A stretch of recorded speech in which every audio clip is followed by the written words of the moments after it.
جی جناب، کیسے ہیں آپ؟ امید ہے خیریت سے ہوں گے۔ ابھی ہم ایک غزل پڑھنے لگے ہیں فیض صاحب کی۔ اس کا عنوان ہے اگست 1952۔ اگست 1952۔ اور اگست، اس میں پاکستان کی یوم آزادی 14 اگست کے حوالے سے یہ پس منظر ہے۔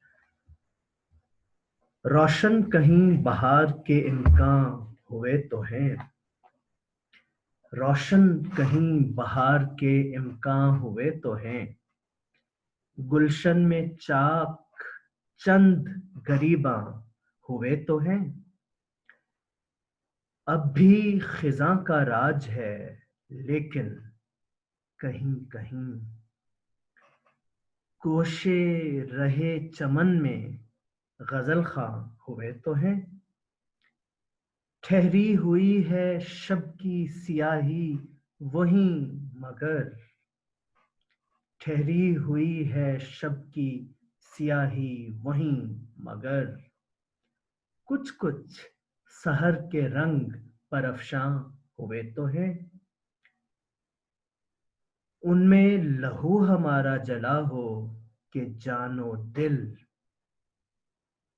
ان میں لہو ہمارا جلا ہو کہ جان و دل، محفل میں کچھ چراغ فروزاں ہوئے تو ہیں،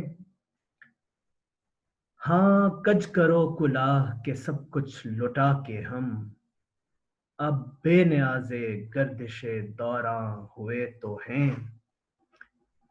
اہل قفس کی صبح چمن میں کھلے گی آنکھ، اہل قفس کی صبح چمن میں کھلے گی آنکھ، باد صبا سے وعدہ و پیماں ہوئے تو ہیں، ہے دشت اب بھی دشت مگر خون پا سے فیض، ہے دشت اب بھی دشت مگر خون پا سے فیض، سیراب چند خار مغیلاں ہوئے تو ہیں۔ تو یہ بہت ہی خوبصورت غزل فیض صاحب کی، اور اس کا جو عنوان ہے وہ اگست 1952 ہے، اور اس کا پس منظر جیسے میں نے بیان کیا پاکستان کے یوم آزادی 14 اگست کے حوالے سے ہے، اور اس میں جو ان کی توقعات تھیں پاکستان کی بہتری کی، اس میں مجموعی تاثر یہ ہے کہ اس حوالے سے جو ان کی دل کی کیفیت ہے، جو وہ سمجھتے ہیں کہ سود و زیاں، فائدہ نقصان ابھی تک کیا ہوا ہے، کیا بہتری اور ہونی چاہیے، میں نے کیا کیا ہے اس کاز کی خاطر، کیا وہ بارآور ہوا ہے یا نہیں، یہ سارا کچھ تاثر ہے بیسیکلی اس بنیادی طور پہ اس غزل کا۔ تو اب ہم شعر شعر بعد از شعر دیکھتے ہیں۔ روشن کہیں بہار کے امکان ہوئے تو ہیں، بڑا واضح ہے کہ کہیں کہیں بہار کے امکان نظر تو آ رہے ہیں، حالانکہ ابھی بہار آئی نہیں لیکن اس کے کچھ پاسبلٹیز، امکانات ہیں، گلشن میں چاک چند گریباں ہوئے تو ہیں، اور اس کی خبر کون لا رہا ہے؟ اس کی خبر یہ لا رہا ہے کہ جو گلشن ہے، جو گلستان ہے، جو گارڈن ہے، جو باغ ہے، اس میں کچھ گریبان جو ہے نا وہ چاک ہوئے ہیں، وہ پھٹے ہیں، اور چاک گریباں کون کرتے ہیں؟ جھگڑے میں ہوتا ہے یا چاک گریباں جو ہے وہ مجنون لوگوں کی، جن کے اوپر جو کسی عشق کی، کسی جنون کی دسترس میں ہوتے ہیں یا اس میں مبتلا ہوتے ہیں، وہ اپنا دامن، اپنا گریباں بھی پھاڑ کے نکل جاتے ہیں عشق کی راہ میں۔ تو فیض صاحب کہہ رہے ہیں کہ جی مجھے لگ رہا ہے کہ بہار اب قریب قریب ہے، کیونکہ میں دیکھ رہا ہوں کہ لوگ جو عاشق ہیں وہ اپنی پرواہ کیے بغیر جو ہے نا اپنا کام اب کچھ کرنا شروع ہو گئے، اب بھی خزاں کا راج ہے لیکن کہیں کہیں، مگر ابھی بھی خزاں تو ہے بہار کے۔ دیکھیں کیا کہا تھا انہوں نے کہ امکان بہار کے ہیں مگر بہار ہے نہیں اس وقت، ہے خزاں ہی، لیکن گوشے رہے چمن میں غزل خواں ہوئے تو ہیں، کہ جو چمن کا راستہ ہے، باغ کی طرف جانے والا راستہ، اس کے کچھ کچھ کناروں پہ جو ہے نا، جو کنارے ہیں اس کے، وہ غزل سنانا شروع کر دیا انہوں نے۔ تو غزل خوشی میں سناتے ہیں نا، تو خوبصورت انداز ہے کہنے کا کہ امیدیں نظر آ رہی ہیں. ٹھہری ہوئی ہے شب کی سیاہی وہیں مگر، ٹھہری ہوئی ہے شب کی سیاہی وہیں مگر، کچھ کچھ سحر کے رنگ پرفشاں ہوئے تو ہیں. تو یہی کہہ رہے ہیں شاعر، وہی سیم تاثر ہے، ہو وہی بات ہے ہر شعر میں سوائے مقطع کے، مگر ایک نہایت ہی خوبصورت انداز میں بیان کی گئی ہے. تو اس میں شاعر کہہ رہے ہیں کہ شب کی سیاہی کے رات تو ابھی بھی ہے، رات سیاہ ہے ابھی بھی، دن نہیں نکلا، لیکن یہاں ایک لفظ پرفشاں استعمال ہوا ہے. پرفشاں کا مطلب ہوتا ہے ترک دنیا کر لینا. پرفشانی کہتے ہیں دنیا سے ترک تعلق کر لینا، چھوڑ کے چلے جانا. تو اب ذرا دیکھتے ہیں شاعر کیا کہنا چاہتا ہے. شاعر کہہ رہا ہے کہ شب کی سیاہی وہی ہے، کچھ کچھ سحر کے رنگ برفشاں ہوئے تو ہیں، لیکن سحر کے کچھ کچھ صبح کے جو رنگ ہے نا، مجھے کچھ نظر آ رہے ہیں اپنی اس دنیا میں. تو اس کا مطلب یہ ہے کہ وہ جو سحر کی جو اپنی دنیا ہے نا، جو صبح کی اپنی دنیا ہے، جو میری دنیا نہیں ہے، صبح کی دنیا کوئی اور دنیا ہے، وہاں سے وہ جو رنگ ہیں صبح کے، اس دنیا کو ترک کر کے کوئی میری دنیا میں لگتا ہے آ رہے ہیں، پرفشاں ہوئے ہیں، اپنی دنیا کو ترک کر رہے ہیں، میری دنیا میں اسی لیے نظر آ رہے ہیں کچھ کچھ رنگ. تو لگ سیاہی، حالانکہ سیاہی ہے شب، ان میں لہو ہمارا جلا ہو کہ جان و دل.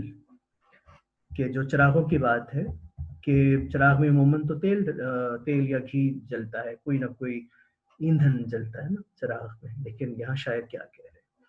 شاعر کہہ رہے ہیں کہ جو اگلا مصرع پہلے پڑھ لیتے ہیں کہ محفل میں کچھ چراغ فروزاں ہوئے تو ہیں. کہ جو یہ تاریک محفل کی جہاں اندھیرا چھایا ہوا تھا، یہاں باہر کچھ چراغ جلے، کوئی تھوڑی تھوڑی روشنی تو نظر آتی ہے. وہ اور بات کہ وہ جو روشنی نظر آتی ہے نا جن چراغوں کی وجہ سے، ان کا ایندھن ذرا دیکھو کیا ہے. وہ ایندھن جو ہے نا، وہ کیا پتا ہمارا یا ہم جیسوں کا لہو ہو، ہمارا جان و دل ہو.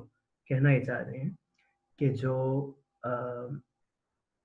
محب وطن روشن دماغ لوگ ہیں، ان کی بڑی محنت ہے سب کی مل کے، جنہوں نے یہ کچھ کچھ بہتری امید کی کرن اس اندھیرے میں دکھائی ہے. ہاں کج کرو کلاہ کے سب کچھ لوٹا کے ہم، اب بے نیاز گردش دوراں ہوئے تو ہیں. اچھا، اب کج کلاہی کہتے ہیں، کلاہ کہتے ہیں ٹوپی کو، کج کہتے ہیں ٹیڑھا، کجی ٹیڑھے پنے کو. تو کج کلاہی کا مطلب عام لٹرل مطلب تو یہ ہے، لغوی مطلب جیسے کہتے ہیں وہ تو یہ ہے کہ جی ٹوپی، ٹیڑھی ٹوپی نا. تو جیسے آپ نے دیکھو ٹیڑھی ٹوپی آج بھی لوگ سٹائل کے لیے کرتے ہیں کہ جی بڑا سٹائلش لگ رہا ہوں، ایک بھرم ہے، ایک انداز ہے، سٹائل ہے. تو کج کلاہی جو ہے نا، وہ اس کا مطلب ہوتا ہے ذرا غرور ہونا، مغرور یا مغرور ہی آپ سمجھ لیں. کج کلاہی ایک طرح کا ہے غرور، اس ٹائپ، غرور اور استغنا ٹائپ کا ملا جلا رجحان. تو شاعر کہہ رہے ہیں کہ ہاں اب اپنی جو ٹوپی ہے نا اس کو کج کر لو، ٹیڑھا کر لو، یعنی اب مغرور ہو جاؤ. اب میں خوش ہوں، اب میری ٹائپ کے لوگ ہو تم لوگ، اب تم بھی مغرور ہو جاؤ، خوش ہو جاؤ. اس بات پر ہمیں غرور کرنے کا حق ہے جو ہم کر رہے ہیں، جو ہم نے کیا ہے. ہاں کج کرو کلاہ کہ سب کچھ لٹا کے ہم، کہ ہم سے جو ہو سکا ہے، جو قربانی دی ہے، جو عمل کیا ہے، جو کیا ہے ہم نے کیا ہے، کر رہے ہیں. اب بے نیاز گردش دوراں ہوئے تو ہیں، کہ جو زمانے کی جو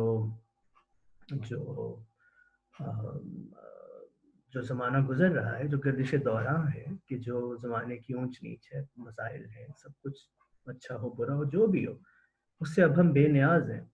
اچھا وقت ہو برا ہو جیسا بھی ہو ہمیں پرواہ نہیں ہے. ہم بے نیاز ہیں اس لیے کہ ہم نے اپنا وہی عمل ہی کرنا ہے جو ہم نے کیا ہے اور جو ابھی بھی کر رہے ہیں. تو اس پہ ہمیں غرور بھی ہے. وی آر ہیپی، ہم خوش ہیں، ہم وجہ طور پہ اس پہ فخر کر سکتے ہیں.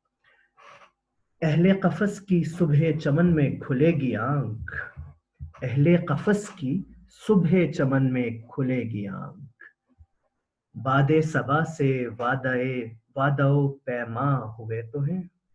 تو یہ خوبصورت انداز ہے بات کہنے کا کہ جو لوگ قید ہیں، قفس کہتے ہیں قید خانے کو، کہ جو لوگ قید ہیں ان کی مجھے لگ رہا ہے کہ چمن کی باغ جب ان کی آنکھ کھلے گی نا، ابھی تو وہ رات ہے، قید بھی ہے، تاریکی بھی ہے، لیکن جب صبح ہوگی تو اس وقت وہ باغ میں ہوں گے جب ان کی آنکھ کھلے گی صبح کو.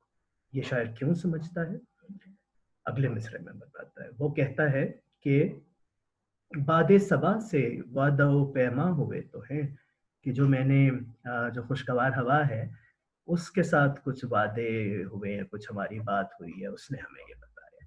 وہی بات ہے، امید نظر آ رہی ہے کہ کچھ کچھ چراغ جل رہے ہیں، کچھ امید ہے، اور اس میں آپٹیمزم، امید کا اظہار کیا ہے کہ جو منزل ہے، جو بہتری ہے وہ آ جائے گی. ہے اب مقتا ہے دشت اب بھی دشت مگر خون پاس فیض. ہے دشت اب بھی دشت مگر خون پاس فیض. سیراب چند خار مغیلاں ہوئے تو ہیں. دشت کہتے ہیں صحرا کو. یہ متضاد ہے معنی میں اور استعاروں میں بھی گلشن کا، کہ باغ جہاں آپ کو اچھائی کا، بہار کا، خوشگواریت کا، منزل کا استعارہ ہے، وہاں دشت اور صحرا جو ہے وہ منزل سے دوری کا استعارہ ہے. صحرا ہے نا، صحرا میں کون زیادہ عرصہ گزارتا ہے؟ دھوپ بھی ہے، گرمی بھی ہے، ویرانی بھی ہے، سب کچھ ہے. Not a good place to be, اچھی جگہ تو نہیں ہے رہنے کے لیے. باغ مزیدار جگہ ہوتی ہے، اسی لیے یہ استعارے اس طرح کے ہیں. تو فیض یہ کہہ رہے ہیں جی کہ اب ہم صحرا میں تو ہیں اور صحرا میں ہم پھنسے ہوئے ہیں، یعنی منزل سے دور ہے، باغ نہیں بنا ابھی تک. باغ کو تو سیرابی چاہیے ہوتی ہے نا، پانی دینا ہوتا ہے، محنت کرنی ہوتی ہے، تب باغ بنتا ہے، پودے لگانے ہوتے ہیں. فیض کہہ رہے ہیں کہ ابھی تک تو باغ تو نہیں بنا. صحرا جو ہے نا وہ جیسے پہلے صحرا تھا، اب بھی ہے تو صحرا ہی. لیکن فیض کہہ رہے ہیں کہ میں نے اپنا سفر جو صحرا میں کیا ہے نا ننگے پاؤں، اس سے یہ ہوا ہے کہ صحرا کی خاک چھانتے چھانتے، سفر کرتے کرتے کرتے کرتے صحرا میں کہ کہیں تو پہنچوں. جو مغیلاں جو ہے یہ ایک پودا ہے، خاردار یعنی کانٹے دار نوکدار پودا. آپ سمجھ لیں کیکٹس ٹائپ کی چیز، یا شاید کیکٹس ہی ہو صحرا میں جو اگتے ہیں، جن کے نوکیلے کانٹے ہوتے ہیں. تو فیض کہہ رہے ہیں کہ یار صحرا تو ابھی بھی وہی ہے، لیکن میرے سفر کے دوران چلتے چلتے نہ کہیں یہ جو کانٹے دار جو کچھ کسی جگہ اگے ہوئے تھے نا یہ درخت، وہ مجھے چبھ گئے، اس سے میرا خون نکل آیا اور وہ خون اس نوکدار درخت کے اوپر گر گیا. تو فیض کہتے ہیں کہ یار چلو اتنا تو فرق پڑا ہے کہ وہ جو نوکدار درخت تھا، یا جو نوکدار کچھ درخت تھے جن میں میرا پاؤں جو ہے چبھا، میرے پاؤں سے خون نکلا اور ان نوکدار درختوں کے اوپر گرا، چلو اتنا تو کچھ فائدہ ہو گیا کہ جن درختوں پہ میرا وہ خون کے کچھ قطرے گرے ان کو تو کچھ فائدہ ہو گیا. تو صحرا میں اتنا تو فرق پڑا ہے، ٹھیک ہے صحرا ہی ابھی، کچھ تو فرق پڑا ہے.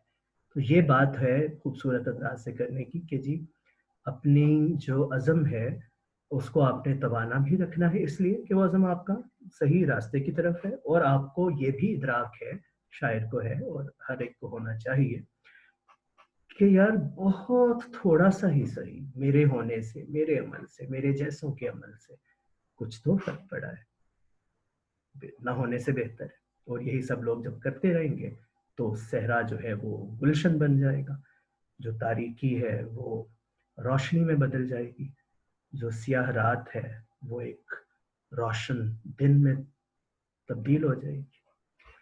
تو یہ بہت خوبصورت غزل تھی اور بہت شکریہ. فیض صاحب نے اگست کے حوالے سے اور بھی بہت خوبصورت کلام کہا ہے، وہ بھی ہم آپ کے ساتھ شیئر کریں گے. یہ سلسلہ جاری رہے گا. بہت شکریہ، اور آپ سبسکرائب ضرور کیجیے تاکہ آپ کو اس طرح کے دیگر شاعری اگر آپ کے جو مزاج کے مطابق ہے، اگر آپ کو یہ پسند آتی ہیں تو اس طرح دیگر چیزیں آپ کو ملتی رہیں گی. بہت شکریہ.